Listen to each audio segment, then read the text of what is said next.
काल जी मी एक पोस्ट केली होती त्यावरती तुमच्या सर्वांचे भरभरून प्रतिसाद होते. DM तर भरपूर सारे होते आणि कमेंट्स थोड्या कमी आहेत, पण नेगेटिव्ह एकही नाही आहे. त्यामुळे फायनल आहे की टिफिन सिरीजच चालू राहणार. म्हणजे मलाही आवड निर्माण होईल त्यामध्ये आणखीन काय काय वेगवेगळं दाखवण्याची.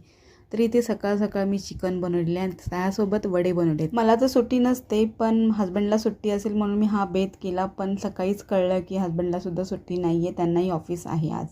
तर मी बनवले कोंबडी वडे मस्तपैकी मालवणी पद्धतीमध्ये, आमच्या गावच्या पद्धतीमध्ये. चिकन रस्सा बनवलेला, इंद्रायणी राईस आहे, थोडीशी कोशिंबीर आहे, फ्रूट आहे आणि आता टिफिन पॅक करून मी निघाले रेग्युलरप्रमाणे माझ्या ऑफिसला. पण मी माझ्या टिफिनसाठी आज काही घेतलं नाही. मी मागवलेली आहे मुंबईच फेवरेट, म्हणजे मुंबईच नंबर 1 म्हणता येईल. पण गरम गरम होती आणि गरम गरम खायला असं काही मिळालं तर का नाही चांगलं लागणार. छानच होती पावभाजी.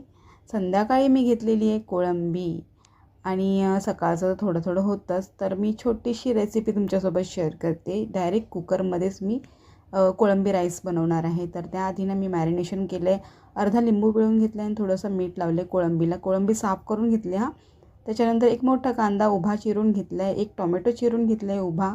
आणि आता फोडणीसाठी तमालपत्र तेलामध्ये मी टाकलेलं आहे. त्याच्यानंतर कांदा जो उभा चिरलेला आहे तो, त्याच्यानंतर मग टोमॅटो टाकल्यानंतर मग आलं लसूण असंच ठेचलेलं घेतलेलं आहे.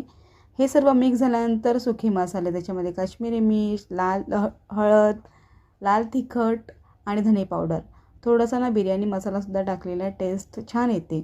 हे सर्व मिक्स झाल्यानंतर मग टाकलेलं आहे मॅरिनेट केलेली कोळंबी. एक हिरवी मिरची टाकलेली आहे, ती फक्त माझ्यासाठी. 2-2.5 पेले इंद्रायणी तांदूळ मी भिजत ठेवला होता 15-20 मिनटं. तो सुद्धा स्वच्छ धुवून घेतला आणि ह्या कोळंबीमध्ये मिक्स करून घेतला आहे.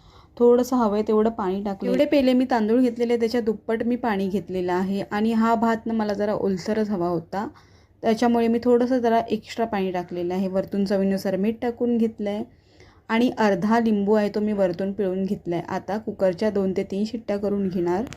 2 ते 3 शिट्टीनंतर आता इथे मी कुकरचं झाकण ओपन करते आणि इथे बघा, कुकरचं झाकण ओपन केल्यानंतर अगदी परफेक्ट असा माझा कोळंबी भात तयार झालेला आहे. आणि आता वरतून कोथिंबीर टाकून घेणार भरपूर सारी.